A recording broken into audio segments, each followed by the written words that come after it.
Hello everyone, welcome back to Guide to Everything. In today's video, I'm going to show you on how you can fix cellular option not showing in Windows 10.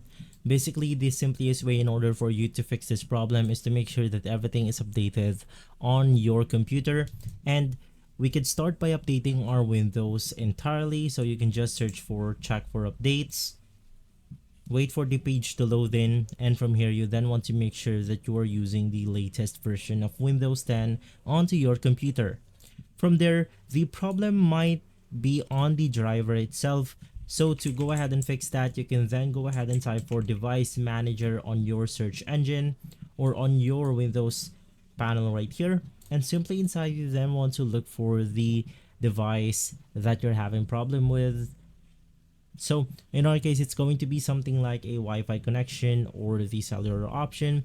In my case, I'm only using an Ethernet cable right here, but for you, you can just navigate through that specific driver.